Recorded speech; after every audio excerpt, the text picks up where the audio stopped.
Did you know the average person spends over 4 hours a day on their phone? That's 28 hours a week, or 1,456 hours a year, more time than most people spend working. Now, imagine if you could free up just half of that time. What would you do with all that extra space in your life? In this video, I'm going to share 6 powerful things I quit to simplify my life and save both time and money. From saying goodbye to clutter to cutting out unnecessary tech distractions, I'll walk you through the strategies that helped me take back control. We'll also talk about how these changes didn't just save me money, they boosted my happiness and well-being. You'll discover how quitting just a few things can lead to a calmer, more intentional life. So, if you're ready to learn how to live with less and still have more, stick around for these life-changing tips. Trust me, it's easier than you think. Chapter 1. I quit clutter to reclaim my space. One of the most transformative things I did to simplify my life was quitting clutter. I realized that the constant accumulation of things wasn't making me happier, it was only adding stress. The average American home contains around 300,000 items, according to the National Association of Professional Organizers. Think about that for a second, 300,000 items. That's a lot of things you probably don't even need. I started by tackling the areas of my home that gathered the most clutter: the closet, kitchen drawers, and countertops. It was overwhelming at first, but I broke it down into small, manageable tasks. For example, I would spend just 10 minutes a day decluttering one drawer, and by the end of the week, I had accomplished a lot. The key strategy was to ask myself, do I really need this? If the item didn't serve a practical purpose or bring me joy, I let it go. It wasn't about perfection, it was about progress. Marie Kondo's famous phrase, "Does it spark joy?" became my mantra. And it worked. I discovered that less truly is more. Decluttering is also a powerful way to clear mental space. A study from Princeton University found that clutter can actually reduce your brain's ability to focus and process information. When you eliminate unnecessary items, your mind feels freer, and you have more mental energy for things that truly matter. One strategy that really helped me was the one in, one out rule. Whenever I bought something new, I made sure to donate or sell something old. This not only kept my space from filling up again, but it also prevented impulse purchases. Also, I learned to avoid the just-in-case mentality. Holding onto items because I might need them someday was an easy trap to fall into. But in reality, most of these items were never used. In fact, the average American only wears 20% of the clothes in their closet regularly. Simplifying my home and quitting the clutter also made cleaning easier. I no longer had to dust around piles of stuff or organize things I never used. This led to a more peaceful, stress-free environment. The less I owned, the easier it was to maintain my space. Over time, I realized that simplifying my space didn't just reduce physical clutter, but also emotional baggage. I stopped tying my self-worth to possessions. Instead, I started to appreciate experiences and moments over material things. Now, when I purchase new items, I do so thoughtfully. I ask myself, will this add value to my life? If the answer is no, I walk away.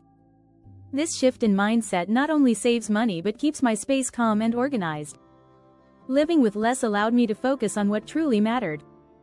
When I quit clutter, I didn't just free up space, I freed up time and energy for more meaningful experiences.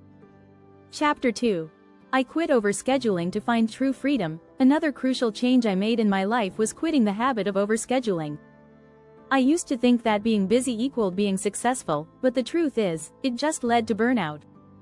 Studies show that 60% of people say they feel overwhelmed by their daily tasks, and I was one of them. My calendar was filled with commitments, but none of them were truly fulfilling. The turning point came when I realized that I wasn't making time for myself. The constant rush from one event to another left me exhausted and disconnected.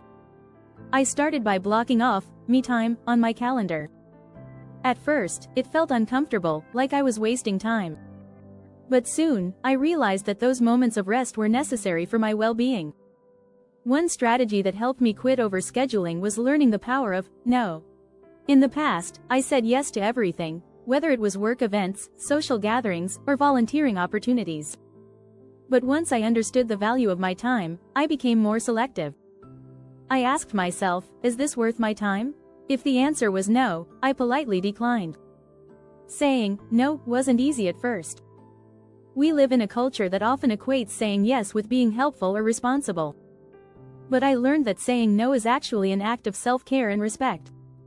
Research from the American Psychological Association shows that overscheduling can lead to stress, anxiety, and even physical health problems. Instead of filling my calendar with back-to-back meetings or events, I created buffer zones between activities. These gaps allowed me to breathe, refocus, and recharge.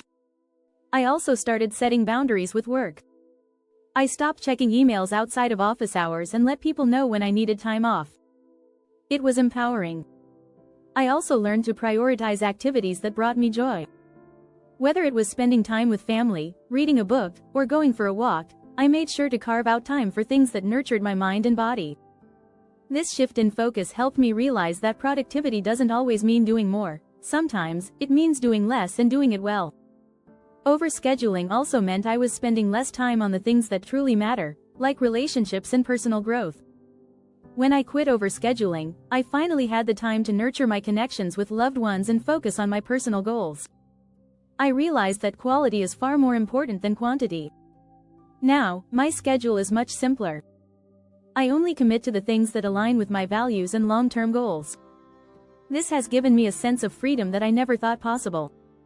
I no longer feel like I'm running on empty, and I'm able to enjoy the moments I have with others. By quitting overscheduling, I not only reduced my stress levels, but I also gained a deeper sense of control over my life. I realized that true freedom comes from choosing how I spend my time, rather than being at the mercy of an overflowing calendar. Chapter 3. I quit impulse buying for good. If there's one habit that truly sabotaged my finances and peace of mind, it was impulse buying. I used to buy things on a whim, whether it was the latest gadget, a cute pair of shoes, or an item I thought I deserved. But this cycle of impulse buying left me with buyer's remorse and an overflowing closet. The average American spends about $5,400 a year on impulse purchases, according to a survey by creditcards.com. That's a significant chunk of money. But once I realized how much unnecessary stuff I was accumulating, I decided to quit impulse buying once and for all. One of the first strategies I used was to implement a 24-hour rule. If I saw something I wanted, I would wait at least 24 hours before purchasing it. This simple strategy gave me the space to reflect on whether I really needed the item or if I was just succumbing to a temporary urge. I also started budgeting for fun money, a small, fixed amount each month that I could spend on anything I wanted, without guilt. The key was to plan for these expenses, so I wasn't going overboard. This gave me the freedom to enjoy little treats without the regret of impulsive buying. Another tactic that helped me curb impulse buying was focusing on my long-term goals. When I felt the urge to splurge, I would remind myself of my bigger financial objectives, whether it was saving for a vacation or building my emergency fund. This shift in mindset helped me prioritize my future over short-term satisfaction. I also learned to avoid triggers.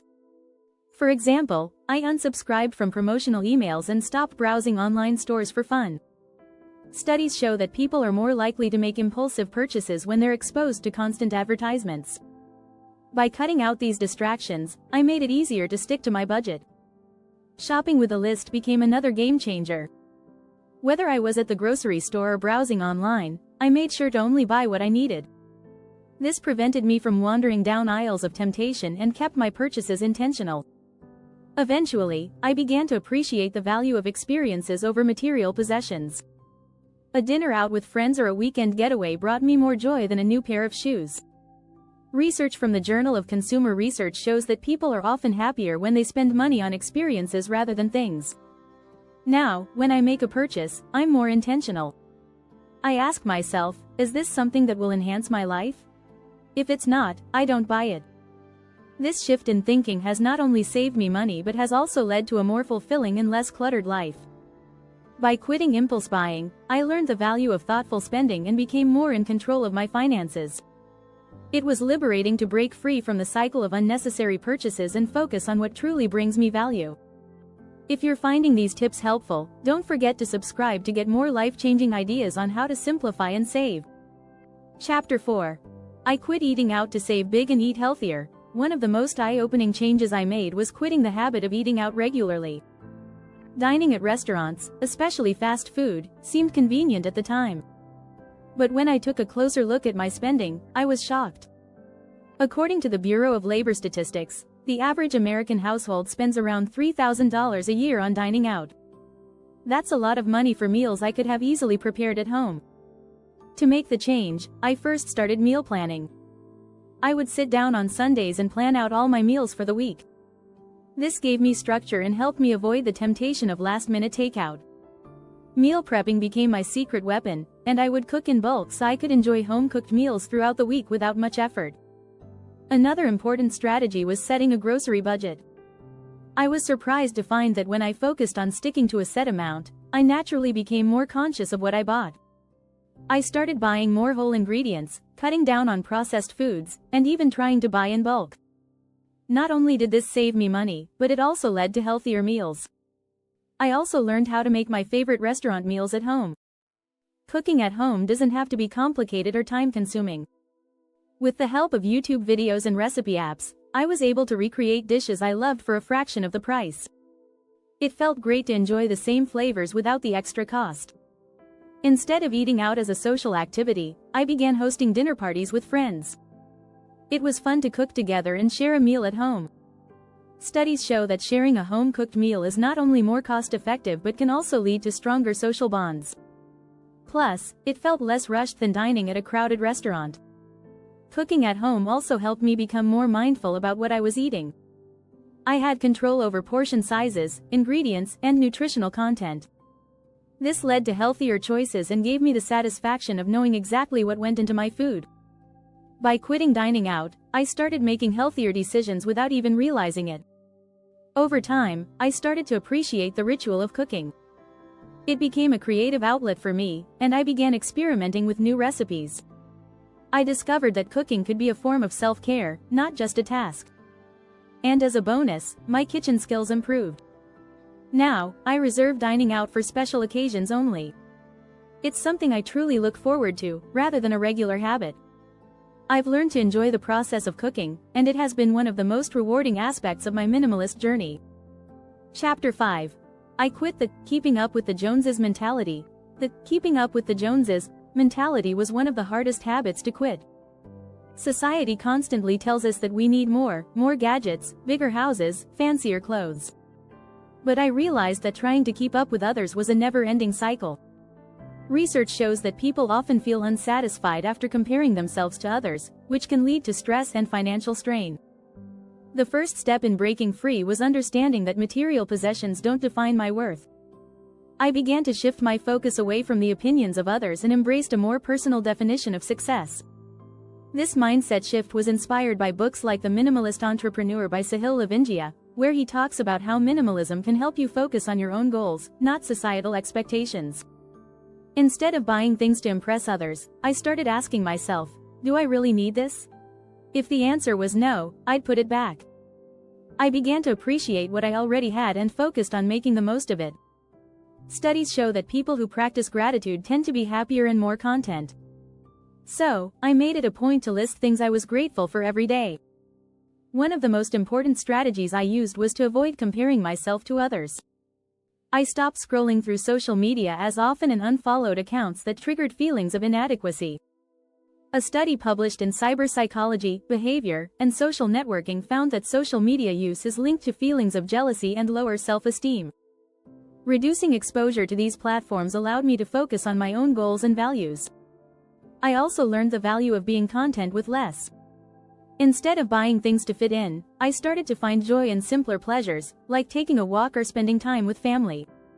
Research from the Journal of Consumer Research shows that people who prioritize experiences over material goods tend to feel happier and more fulfilled in the long run. By quitting the desire to keep up with others, I was able to save money and live more authentically. I started investing in things that truly mattered to me, whether it was a hobby, a trip, or my health. Letting go of comparison gave me more freedom to focus on my own unique journey. Living without the pressure to keep up also meant I could prioritize my financial goals. Instead of spending money on things that didn't add value to my life, I focused on saving, investing, and building a secure future. I realized that financial independence was much more fulfilling than owning the latest trends. Now, I'm proud of my minimalist lifestyle. I know that the things I have reflect my true needs and values, not the latest societal trends. By quitting the habit of comparing myself to others, I've been able to live a more fulfilling and financially secure life. Chapter 6. I quit tech overload to boost my mental clarity. Another huge change I made was quitting tech overload. In today's world, it's easy to feel overwhelmed by constant notifications, emails, and social media updates. A study from the University of California, Irvine found that it takes an average of 23 minutes to refocus after an interruption. The constant stream of digital distractions was draining my energy, so I decided to take control. The first step I took was limiting my screen time. I started setting boundaries around when and how often I used my devices. For example, I turned off most notifications and set specific times for checking emails and social media. This reduced the feeling of being always on and helped me reclaim my time.